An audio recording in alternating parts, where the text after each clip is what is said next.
in a thinking machines class because linear equations are how computers think. So I'm going to introduce this a little bit by talking about scientific writing, which is one of the orthogonal learning objectives of this class. Basically, because this is a college colloquium, there will be slightly more of a focus on writing than there would be if this were just a scientific computing class or just an AI class. But scientific writing is a good way to solve problems, and actually sort of illustrated it there with what I was thinking about. It's like, oh, I have this problem I'm trying to solve. Can I just like describe what the problem is and the universe of possible solutions, right? Something that no one ever told me, but in my career, you're expected to like write scientific research publications from time to time. You as students are probably being expected to write essays in many of your classes. But the idea that like actually writing things down is a way of thinking about things, right? So I take relatively detailed notes about things. This is how I learn. I can look back at my process. I was just in my office helping a student with a CS1 assignment, and this student kept saying to me, like, oh, I tried something like that and it didn't work, so I'm not going to do it again. And I was like, well, what did you try? And it's like, oh, I don't know, I didn't write it down. Right? And so it is, in fact, true you don't have to write things down. If you remember what you did, maybe it makes sense to write them down even if you do remember what you did, because you can use your brain for something other than remembering what you're doing. But especially when writing code, and I sort of introduced comments last class, the thing I was talking to this student about was the solution was 31 lines. And I think the way this students, especially in introductory programming classes, tend to try and solve things is you randomly change one line at a time. If you like write 31 random lines of code and randomly change one line at a time, and each line of code can be probably like, we'll estimate exactly infinity different possibilities, right? You will never get closer to having working code ever, right? It just doesn't work, right? And this is in fact true if you're writing a 5-sentence essay and you keep changing one of the sentences randomly every time, right? This is not a consistent way to think. It's not a consistent way to solve problems. I think we get tricked, or at least I got tricked in the way I taught writing, where it's like, oh, you should write the way you speak. But when I speak, I have like goals I'm trying to accomplish, and I can like get feedback while I'm speaking, right? So like when you're talking to someone, you're getting feedback from them the whole time. When you're writing for yourself, there's sort of nothing pushing back on your ideas. So I want to sort of pitch you on the idea of writing as thinking. And the thing that I would like us to collectively realize, and it's more fun if you realize this yourself or whatever, right? I've been using the motivating example of tax brackets, and I'm just going to use that for what's going on here. But I think if I open the terminal and I look at my code, the projector isn't down. Okay, well, which one of these is... We'll start this. I'm going to try and find my file while I'm doing that.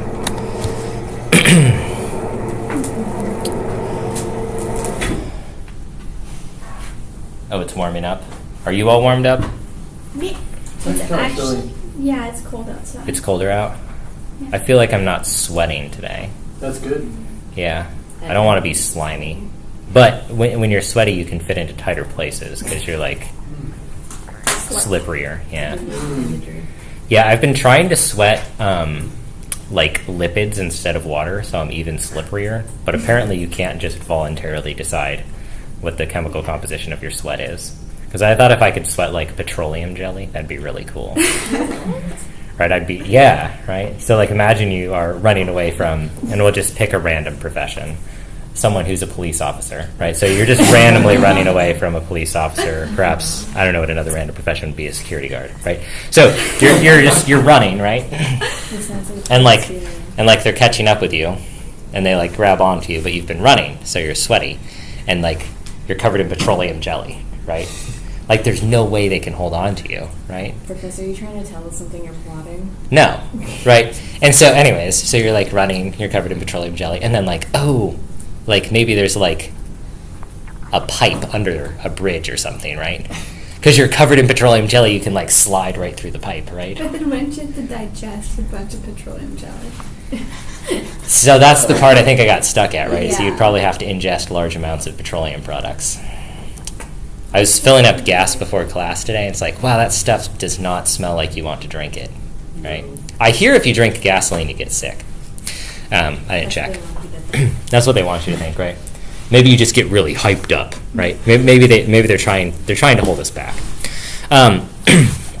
So something is going on here that is potentially interesting, a little bit interesting to us, right? This is my tax policy code. These are the brackets. We're familiar with this. I'm assuming our familiarity with this at this point because we've been working on it for weeks.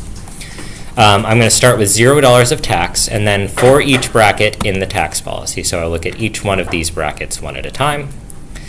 If my pay is greater than the 0th member of the bracket, so the pay cutoff, I will take my tax and I will add something to it. What will I?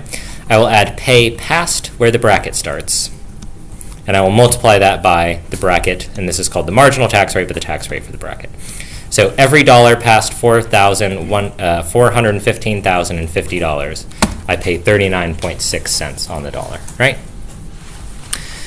And then I update my pay. And what do I do? Well, when I update my pay to this much, what I'm actually doing is I'm just calculating how much you pay on the first $415,050.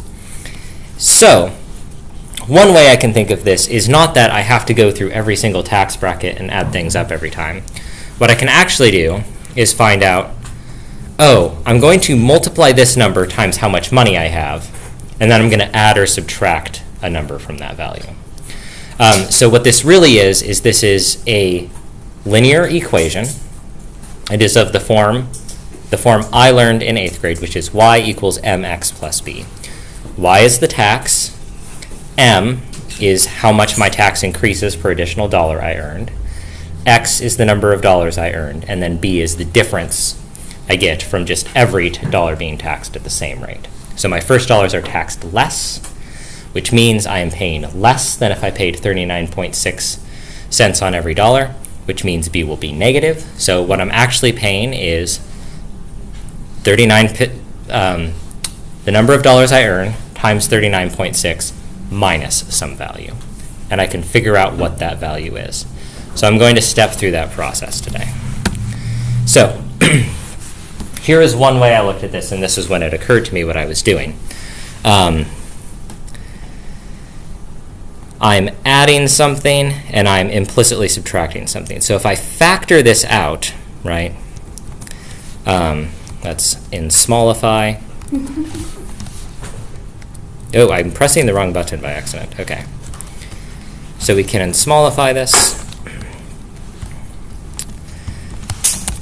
So I can say Python. The first tax bracket is going to be 9275 times 0.1. Okay? That is how much I pay on my first $9,275. The second tax bracket is how much I pay up to $37,650, which is a 15% rate. And so I figured that out. That is second equals first. And I take the amount of dollars in that tax bracket, which is the end of that tax bracket, 37650, minus the beginning of that tax bracket, 9275. And the reason for that, and all these things I would be writing them down if this were an essay, right, is because this is how many dollars are in that bracket, and they are taxed at this rate, okay? So that is how much I am taxed on my first $37,650, right? But I can actually factor this out and look at it, and I can say, well, first plus 37650 minus 9275, and then I multiply both of these things times 0.15.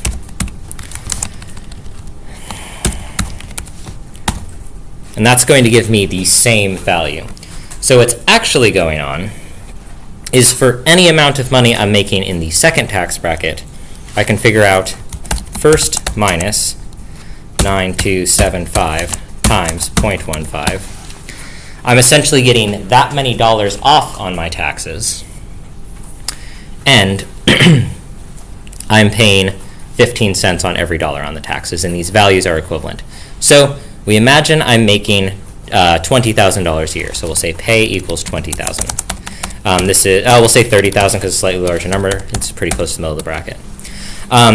If I think import tax, oh, that's not allowed. Okay, sad. I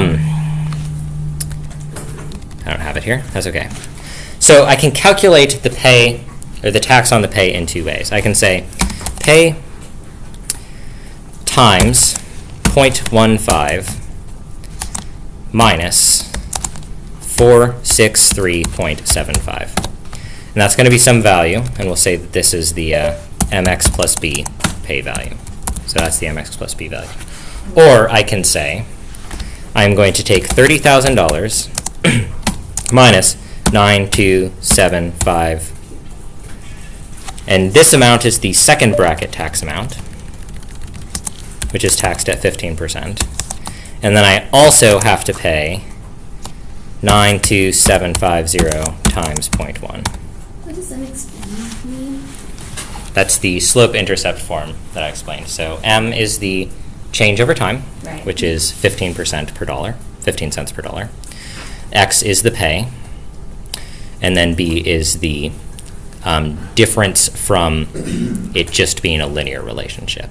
So that's how many dollars you get off on your taxes from there being a lower tax bracket you're benefiting from. Okay, so like basically if you went through Mhm. the whole process of like calculating it. Yeah. Okay, cool. Oh, I see what's wrong here. I put a 0. There we go. So critically, these are the same values, right? So pay minus 9275 times 0.15 plus 9275 times 0.1. That is equal to pay times 0.15 minus 463.75.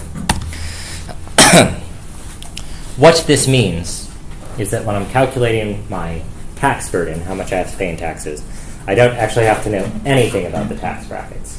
The only thing I have to know is this B value, how many dollars I'm getting back, how much I'm getting paid by the government for being rich, basically, right? And if you are $30,000 rich, the government pays you $463.75 worth of being rich dollars, right? And so we can calculate all of these numbers, and then we can write a much simpler way of explaining the tax policy. So let's step through this process. So what I can do is I can compute this B value, the intercept. How am I going to do that? Well, for a tax cost in every income bracket, I can calculate how much I would pay with the marginal at just the tax rate versus the actual calculated tax.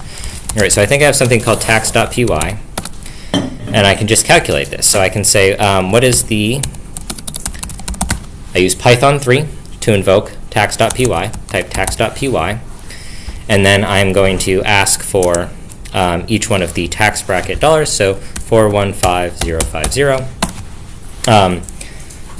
That is how much someone making that much money pays in taxes, and how much they would pay in taxes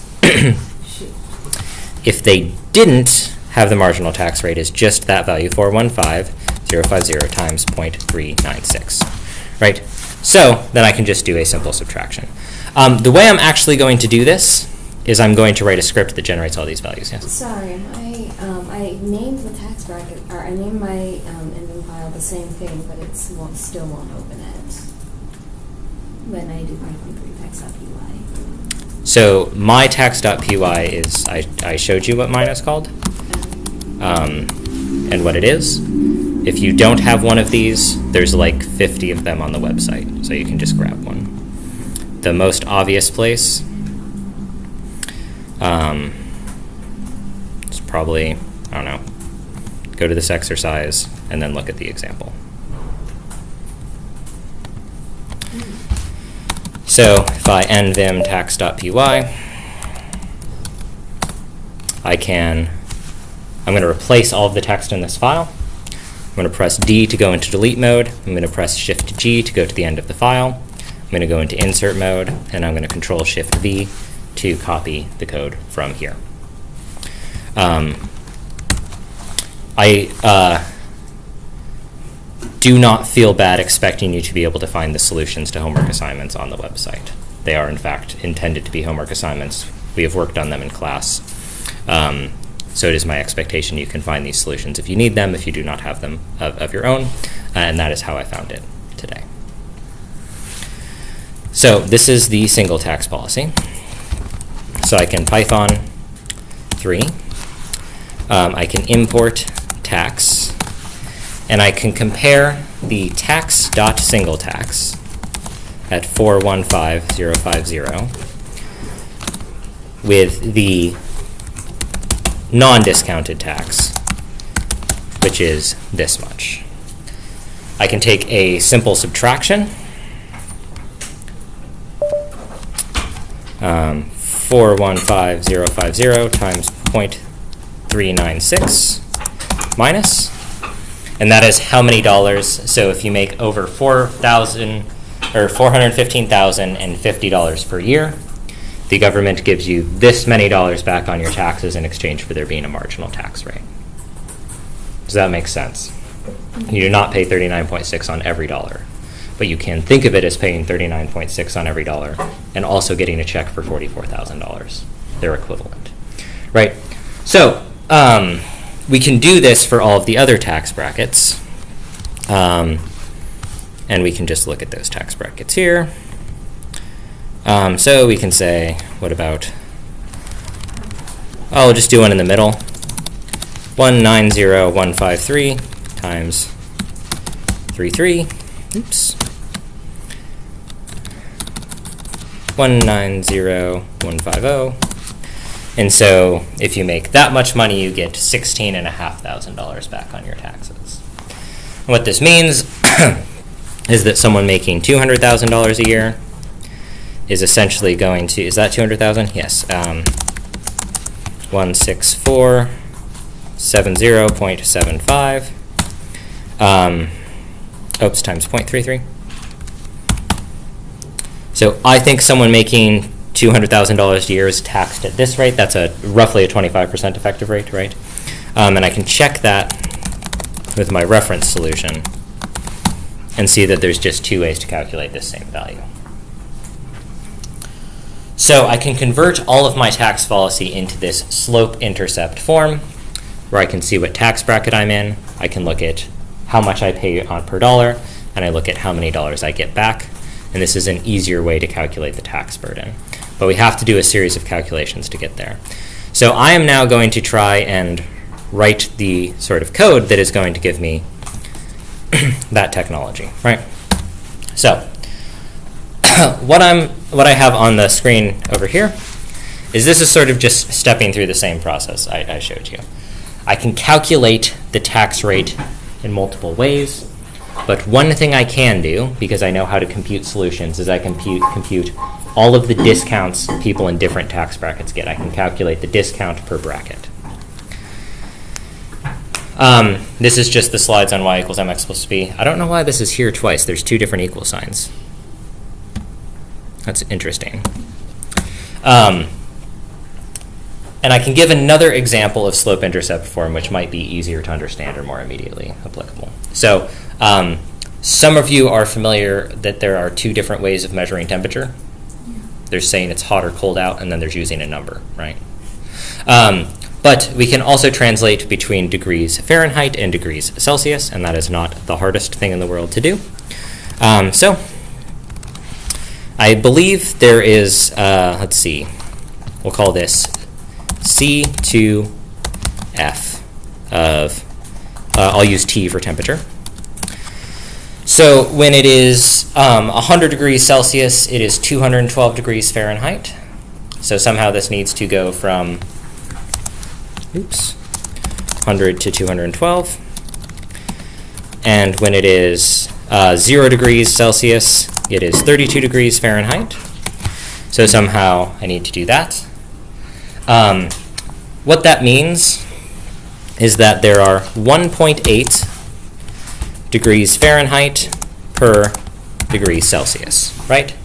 So if I have a degree Celsius, I need to multiply it times 1.8.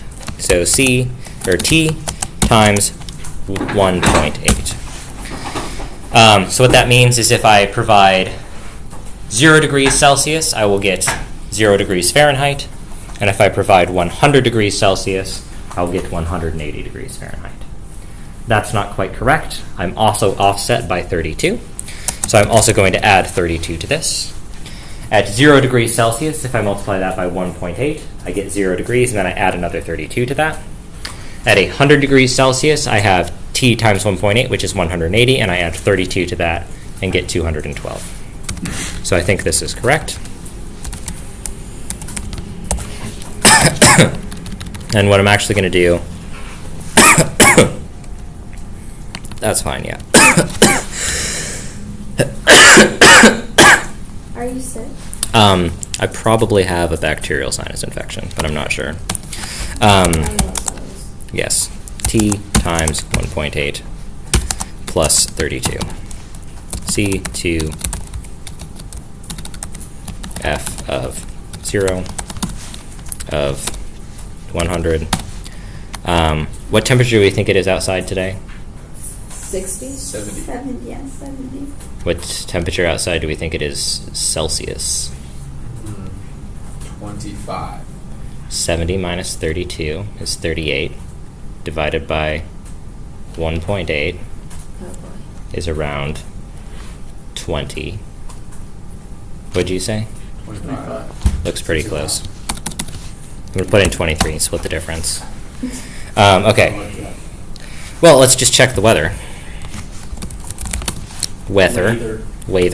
22. Close. 23. Close.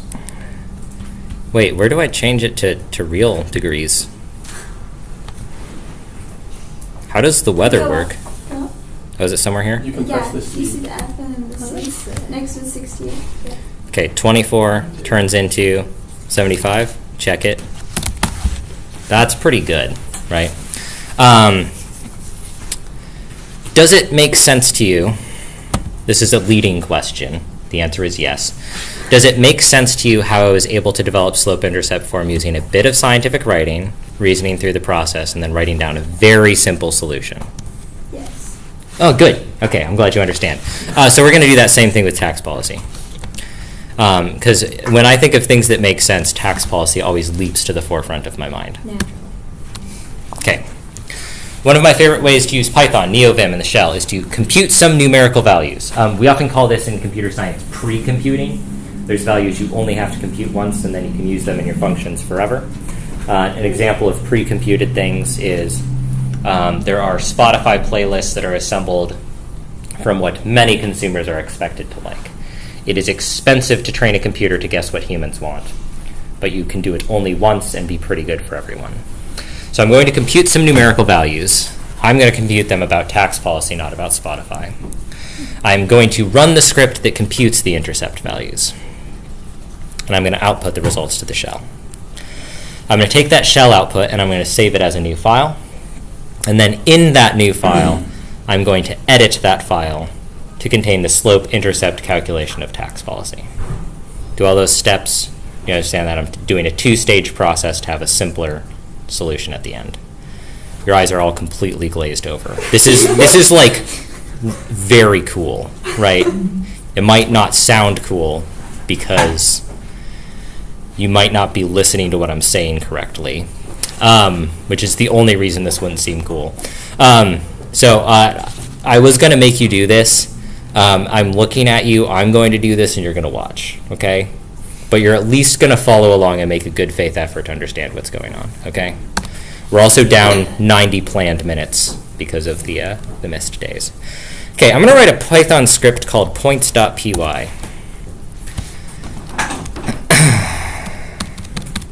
Why did that move a bunch? Oh, this is all Vim stuff. Okay. I'm going to create a Python script called points.py. Okay, very cool. Where is... There we go. So, nvim points.py. It's going to compute the tax cost at the end of each bracket. No problem. I have something that does that already. I am going to import tax, and I have something in tax called single tax, but I'm just going to import it from tax import single tax. I'm going to immediately test this before I go any further. I'm going to print the single tax of $400,000. No, I'm going to do $500,000 to make sure the whole thing works. 1, 2, 3. I'm going to test this. Points.py. Okay, that did not work. Invalid non-printing character. Incredible. What does that mean? Oh, there's a... Do you see whatever this thing is? Somehow I put that into my console. I don't know what I did. Oh, I bet I did Control-S. Is that right? Yeah, I typed Control-S because that's the keybind I used to save files in the other class I was teaching before this. So my hands did that. So I'm going to escape, save and exit, and then I'm going to test it. That looks about right to me. Okay. So now what I'm going to do is I'm going to do this for every single tax bracket. And I wish there was a graceful way to do this. So what I'm actually going to do is I'm going to go over to tax.py and I'm going to steal that list. So I'm going to escape :E and I'm going to edit something. What I'm going to edit, I'm going to edit tax.py. What do they call me? The youngster. They call me the yoinkster, right? And why do they call me the yoinkster? Because I always be yoinking. Yeah. I started yoinking and now I just can't quit, right? But fortunately, as a responsible, consenting adult, I am permitted to yoink in the comfort and safety of my own classroom, right? It doesn't hurt anyone. So I'm going to press Y and enter the in yoinkifying mode. And then I'm going to highlight some text with arrow keys. Is that true? No. I'm in yoink mode. Oh! I have to use, do I use visual block mode for this? Let's do Control Q, which worked for me. Oh. Then I can go down. Oh, that's not working at all. How's it not working? Well, it didn't let me go over. Okay. Oh, this is annoying. Can't you say control? Wait. All right, we'll have to do something else. So I'm going to enter regular visual mode. I'm going to press V. And then I'm just going to do down a bunch of times. That looks fine. Okay. Then I'm going to press Y to yoink. Oh, yeah, it says 8 lines yoinked. Again, there's the typo here, where mine says yanked instead of yoinked for some reason. I'm going to go back to editing points. Basic control. And I'm going to paste my yoinkery. They do call me the yoinkster. That is true. I'm a known yoinkster. I saved and exited by accident. I didn't mean to do that. Okay. So what I think I really want to be doing here, and hear me out, is that I want to compute how much tax someone is paying at the beginning of each one of these brackets. So let's go ahead and do that. For bracket in tax policy, print single tax of bracket 0. Why am I doing bracket 0? I only care about this numerical value, right? So let's take a look at this and see if this looks correct.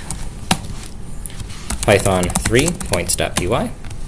Oh, I'm missing a semicolon, or not a semicolon, a parenthesis. Do you see this? One opening parenthesis right here. There's one. 2 opening parentheses. Ooh, that one's closed, but the first one is not. So I'm going to do A to go into append mode, to go to the end of the line. And I'm going to add an additional paren, and then NeoVim helpfully highlights my print statement there. So that is how I fixed that error. You pushed Command A. Just A. Just A. A and I are both ways to enter insert mode. It just changes whether you go before or after the cursor. I'm sorry. How did you manage to yoink? How did you manage to control V without getting rid of some of the stuff you copied? I'm trying to copy it, but it won't go before. I'll show you what I did again. I did not understand that question, so let me know if I'm not doing what you want. I'm opening tax.py. Okay. I want to grab tax policy because I just want those numbers. I press V, and then I'm pressing arrows to select lines. And then I press yoink. My bad. I was pressing the wrong one. Okay. Now I'm switching, so I did escape :E, and I'm switching to points.py. Okay. I think this is correct, right? Oh yeah, that's what I wanted. Okay, I already calculated the thing I wanted, right? So this is how many dollars you're paying at the beginning of each tax bracket. What we actually want to know is how many more dollars than that you're supposed to be paying. Right, so that's not too bad. We're going to come in here. That's not what I wanted to look for. NVIM points, I was calling it points.py. And what I really want to know is how much you would pay if you weren't getting any money back. So we can also print bracket 0 times bracket, times bracket 1. And this is how much you would pay at the start of the tax bracket if you were paying the same number of dollars on every single dollar you earned. I'm going to just, for now, put an additional new line in here to split this up. So, if I were making $10,000, I would pay this many dollars on my first $9,275 I earn, but my tax rate would suggest I should have paid this many dollars, right? And this is true all the way up. So what this means is the difference between these two values is how many dollars I'm saving on my taxes. Does that make sense? This number is higher, and it's based on paying the same rate on every dollar. So I'm going to subtractify them. Subtractify? I'm going to subtractify. I'm going to engage in the act of subtraction. There is a famous film that came out a while ago called Fatal Subtraction. Is that... No? Okay. I'm having fun today, and who keeps removing my parentheses? Is it... It's not me. You laughed first. That's suspicious. It's the computer elves. Someone's sneaking up here. Okay, so I need to put a parenthesis at the end of my last line. No problem. Shift G to the last line. $sign to the end of that line. I can press I or A, because I'm going to put a parenthesis before or after this last parenthesis. So I'm going to do A, which is going to put me at the end. And then then I pressed enter by accident. There we go. What is Command Z? What even is that? Okay. Okay. Command Z is like redo, I think. Those numbers don't look right at all. What is the law? What is the decimals? Oh, because everything's inside single tax. I put my parenthesis in the wrong place. It's supposed to be here. Tisk. What's going on here? I want to calculate how much tax you do pay, and I want to subtract how much tax perhaps you should pay, or how much you would pay if you didn't get a discount, right? So I'm getting the difference. There we go. That looks right. Why does that look right? Because I think these are about 463 apart. Those are about 463 apart. So, seems like I can just make a new tax policy bracket by printing out actually just a bunch of stuff. So, what I'm going to do is I'm going to print bracket 0, bracket 1, and then the discount. And I'm putting all of this inside a list. You see, so I'm enclosing all of that in square brackets. So I've created a list and I'm printing it out. And it's this element of the list, this element of the list, and then the new subtraction. Okay? And that's kind of actually starting to look a lot like Python. Maybe not exactly. But it's getting pretty close, right? So I'm actually going to do one other thing. When I look at points.py, there's commas at the end of all of these lines, so I'm just going to go ahead and also put a comma in there. So I'm going to do Shift G, last line, $, end of line, and I'm just going to additionally print a comma. Because I got those commas and those decimals, right? Yeah? We all got commas and decimals in our bank account, yeah? Can you maybe just pause on this for a minute? Because I'm trying to follow along, but you're like a lot faster Yeah. at it. And to, like, narrate what's going on here, we're just trying to print new lists. That's all we're doing. We're making new lists. Actually, while we are here, I am going to do one thing, which is I'm going to style all of this. So I'm going to put these on their own lines. You can debate whether you think this is clear or not. It's up to you.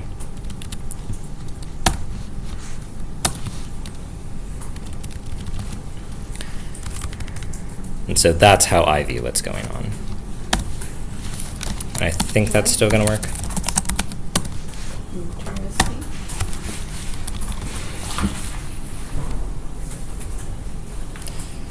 I'm printing the dollar value that denotes which bracket, or the cutoff between two brackets. I'm printing the tax rate once you've made at least that much money. And then I'm printing the value you get back on your taxes from only having to pay that rate on successive dollars instead of previous dollars. How come you particularly have to separate the last end of the code? Sorry, what? How come you particularly separated the last end of the code? The last end? Like, why didn't you connect them? Tell me what to type and we can change it. I mean, Or I'll give numbers so you can talk about numbers. What line? thank you. Line 18 and 19. Why did you Oh, take them apart? it doesn't matter. Okay. I just thought it looked clearer. So I go into insert mode. I can put them on the same line. Or not. It makes no difference.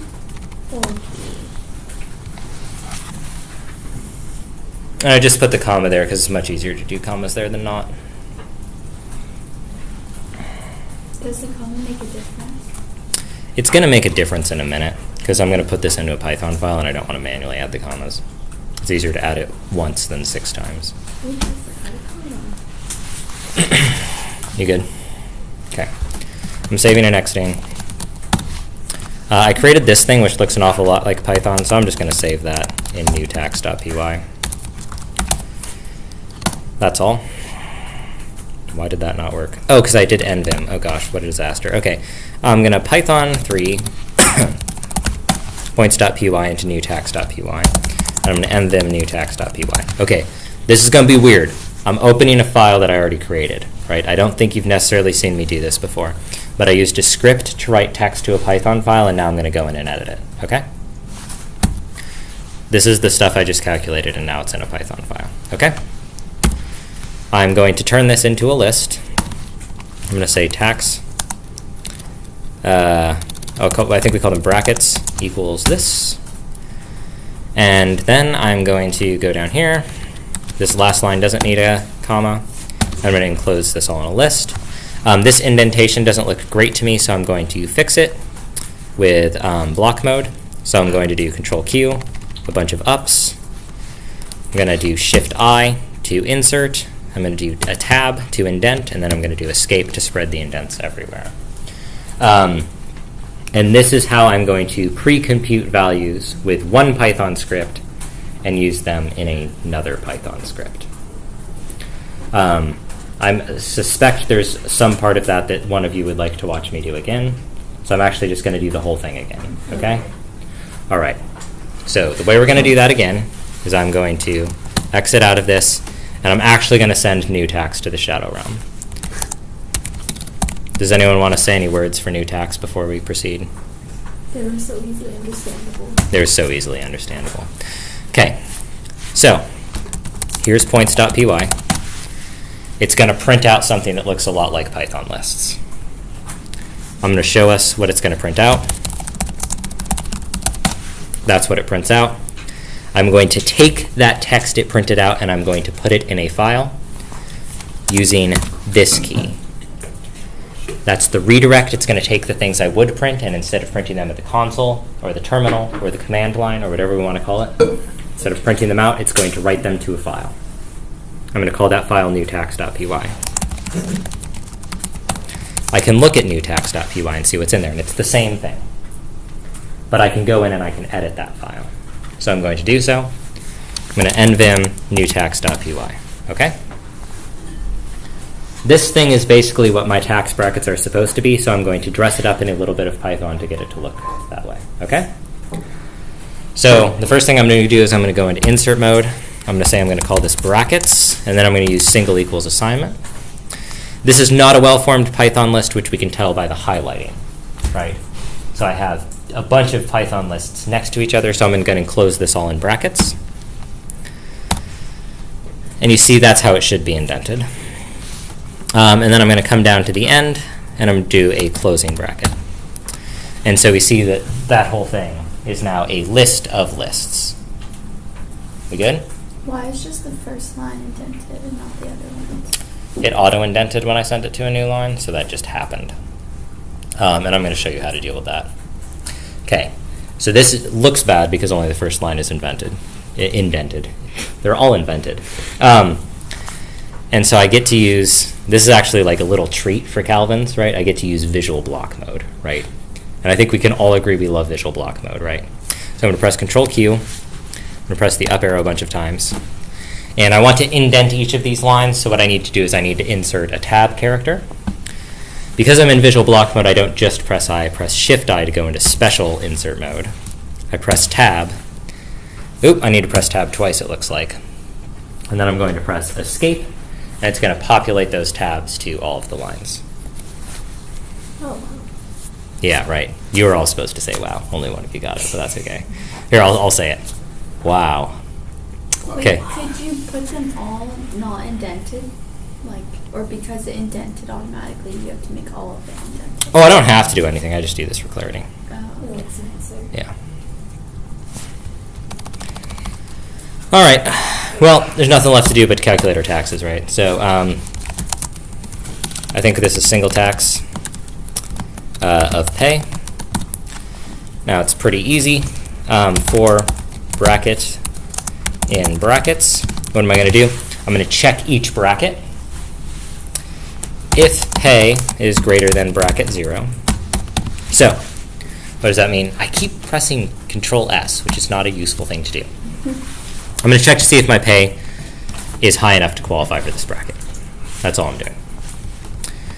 And if it is, I'm going to return pay times bracket 1. What's that? Bracket 1, the thing in the 1th position, that's the tax rate, minus bracket 2. That's how many dollars I get back on my taxes. That's it. We can, let's see, import sys pay equals sys.argv1, and I intify that. Does this seem right? Do you all know what I'm doing? Yeah. Print single tax pay. How do you identify the args on the args? We'll do one example and then we'll show what happens otherwise. Okay. So that's how much I get paid at paying taxes at that amount. By the way, these like gazillion zeros, that's because computers are bad at math. That's all that is. That's just wrong. Oh. Yeah. Let's check something we know. That looks pretty good to me. Does that look good? That's too high, right? Yeah.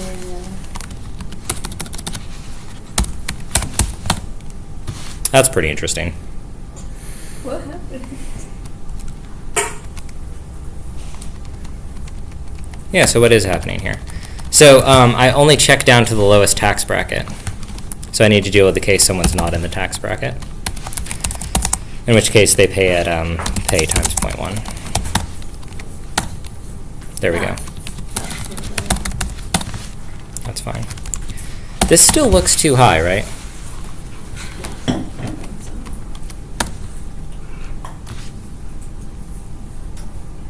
Oh, it's not minus, it's plus. Because these are already negative. I'm double subtracting.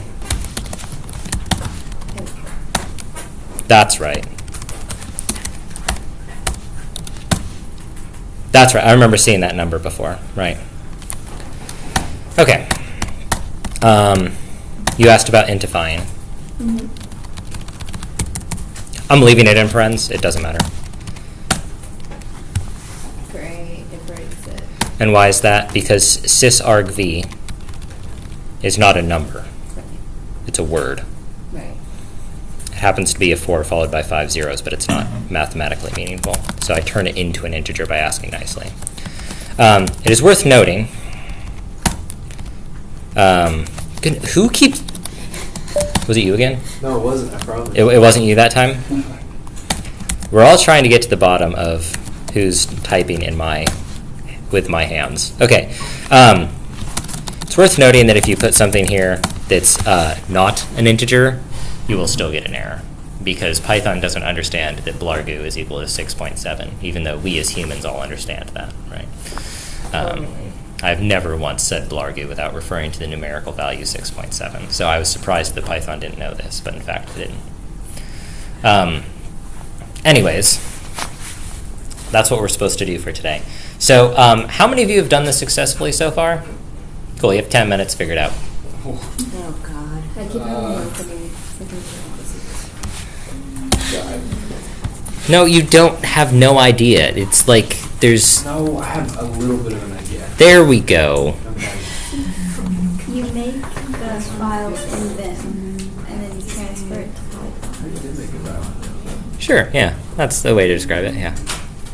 Sure, yeah, that sounds about right. Depends on what you mean by it, right? So, here's something I'll